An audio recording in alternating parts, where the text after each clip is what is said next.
안녕하세요. 안녕하세요. 어깨 너머 토크쇼 어깨 걱정 노모 사회를 맡은 중앙대병원 정형외과 김효준입니다. 네, 안녕하세요. 전소영입니다. 오늘은 인공관절 치환술과 그 이후에 있는 합병증에 대한 이야기를 나눠보려고 합니다. 네, 인공관절 수술이라고 하면 보통은 무릎에 대한 인공관절 수술만 많이들 생각을 하시는데요. 사실은 어깨에도 어깨 인공관절 수술을 굉장히 많이 치료를 하고 있습니다. 오늘은 은평성모병원 정형외과 송현석 교수님을 모시고 얘기를 나눠보도록 하겠습니다. 안녕하세요, 교수님. 안녕하세요, 교수님. 네, 안녕하십니까. 은평성모병원 정형외과 송현석입니다.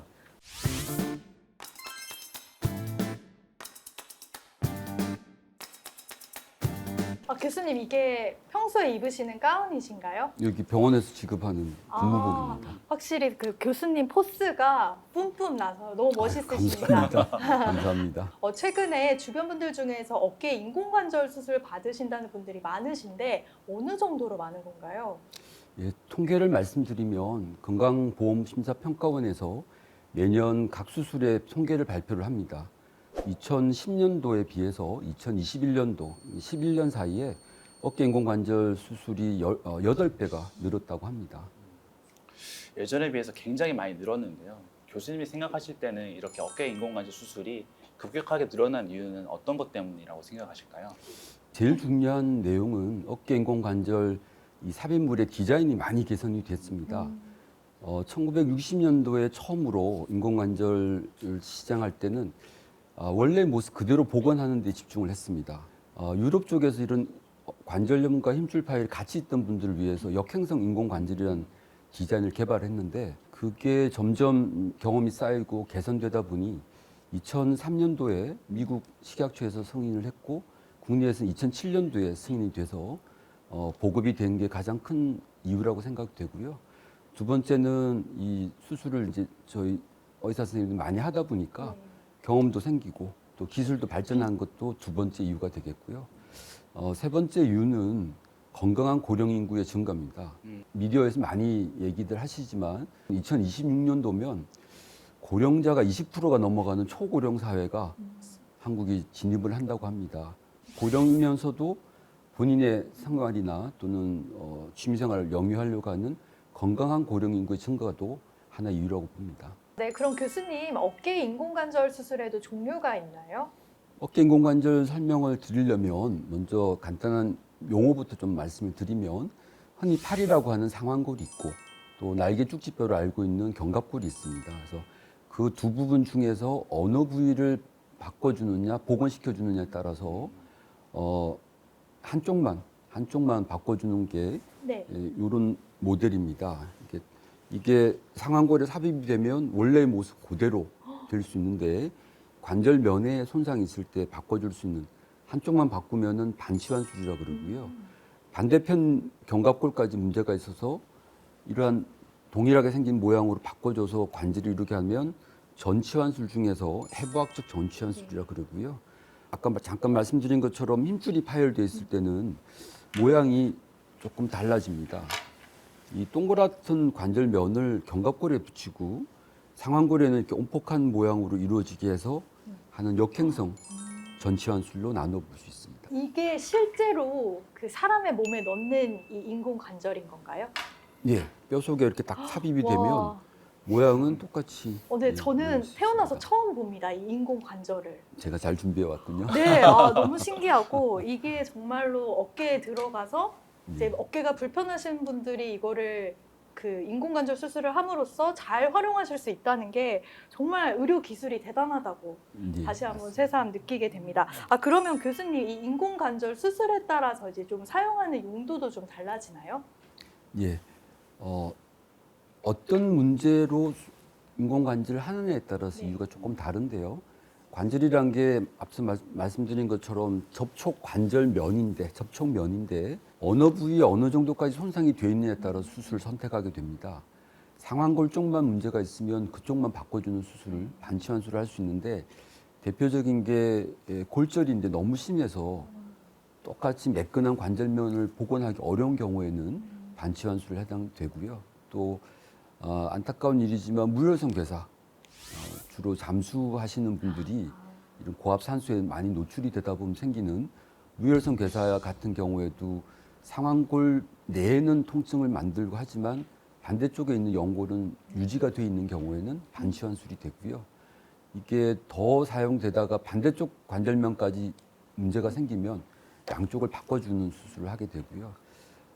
거기에다가 이제 힘줄 파열까지 문제가 있으면 힘줄 파열까지 해줄 수 있는 디자인이 역행성 디자인입니다. 그래서 환자분이 수술을 받게 되는 이유에 따라서 적절한 이 인공관절 수술법을 선택하는 게 맞는 거죠. 그러면 어깨 인공관절 수술을 받았다는 환자분들이 다양하게 있으신데 실제로는 같은 수술을 받으신 게 아니라 어떤 분들은 전치환술, 어떤 경우는 역행성 이렇게 좀 다양하게 받으실 때 있다는 말씀이시죠? 예, 맞습니다. 저희 외래에서 보는 많은 환자분들이 혼란에 어려워하는 이유 중에 하나가 자기 본인이 아는 수술하고 본인이 아는 지인이 받은 수술하고 다를 수 있다는 것을 이해시키는데 저희가 외래에서 시간을 많이 할애하는 그러실 이유 것 중- 같아요. 교수님 그러면 이렇게 이제 여러 가지 종류를 말씀을 해주셨는데 각각의 수술에 따라 예후가 비슷한지 아니면 어떤 수술은 조금 더 길게 보고 있는지 아니면 어떤 경우는 조금은 좀 빨리빨리 좀 체크를 해야 되는지 이런 것들에 대해서 한번 말씀 부탁드리겠습니다. 예. 먼저 예후 수술 후의 결과를 말씀드리면 어떤 종류의 수술이든지 간에 수술 후 회복 관리를 잘 받으시면 결과는 굉장히 양호합니다. 양호한데 장기적인 예후는 수술법에 따라 조금 차이가 있습니다.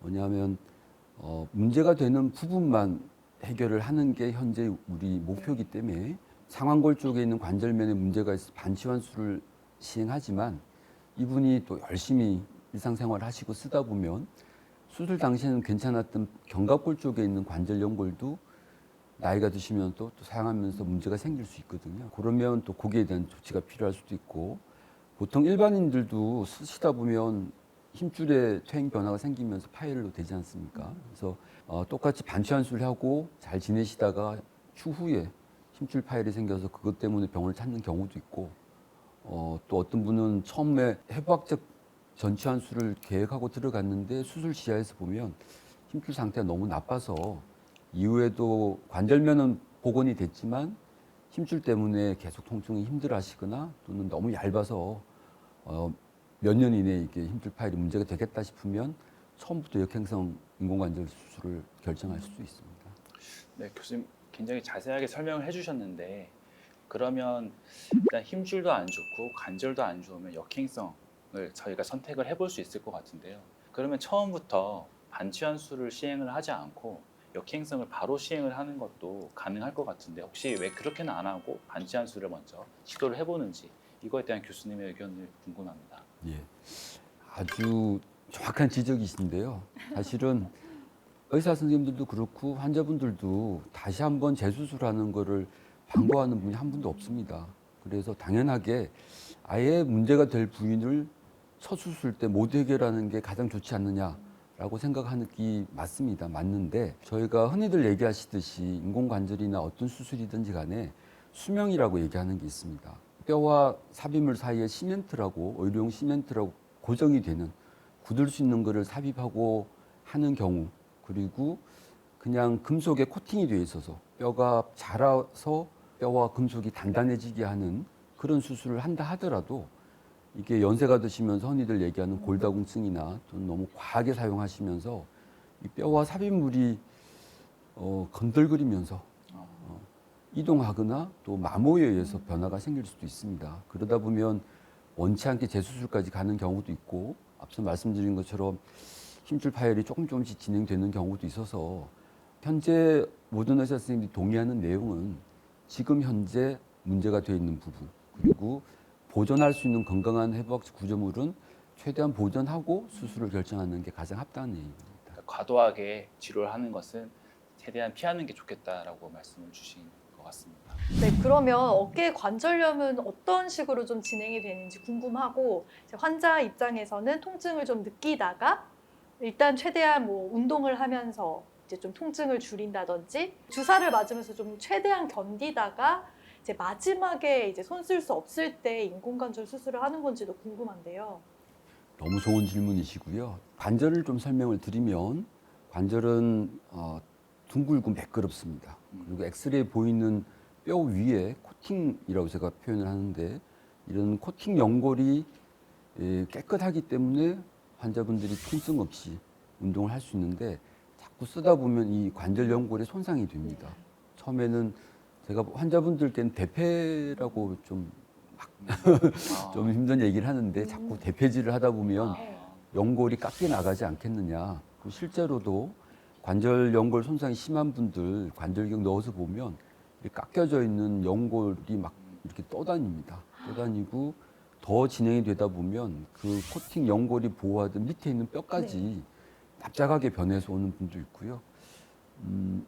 제가 가장 심하게 봤던 분은 거의 아마 사과를 이렇게 칼로 딱 자르면은 저렇게 될까 싶을 정도로 납작하게 만들어서 그러니까 환자분이 그때까지 얼마나 네. 고생을 하셨겠습니까? 그리고 제가 피부를 한번 봤더니 뭐 뜸뜬 자국, 뭐 침 자국, 뭐 맞습니다. 봉침, 벌침, 피부가 그렇게 될 정도까지 본인이 얼마나 고생을 네. 하셨겠습니까? 그래서 사실은 또 진행이 되다 보면 이게 저희가 수술할 때 굉장히 어렵게 되는 경우가 있습니다. 그거는 이제 뼈가 달다 마모가 되는 부분인데 저희가 제거해 버리는 상완 골두는 그나마 그걸 대체할 수 있지만 가능하면 남아 있어야 되는 견갑골 쪽이 마모가 되면 그때는 수술이 굉장히 어려워집니다. 수술 시간도 많이 걸리고 수술하시는 분도 고민하면서 하게 되는 거라 질문 주신 것처럼 너무 버티시면 네. 수술하시는 분도 고생, 환자분도 그러네요. 고생. 그래서 그렇다고 말씀 주시는 주사 치료나 다른 치료도 개선될 수 있는데 너무 또 성급하게 수술 시기를 결정하는 거는 말씀드린 것처럼 인공관절 수명이라는 게 있어서 조금 더 일상생활 잘 하시게 관리받는 게 더 중요하지 않을까 싶습니다. 제 생각에는 일단 어깨가 좀 아프면 뭐 주저하지 말고 은평성모병원 송현석 교수님을 찾아가는 게 가장 그거. 이제 빠른 방법이지 않을까 그런 생각이 듭니다. 그럼 교수님 저 궁금한 게 방금 그 너무 왜소한 분은 좀 넣기가 힘들다고 하셨고 근육질의 남성은 또 너무 두껍다고 하셨는데 이게 사람에 따라서 크기가 다 다르게 나오나요? 딱 저한테 어울리는 인공관절인가요?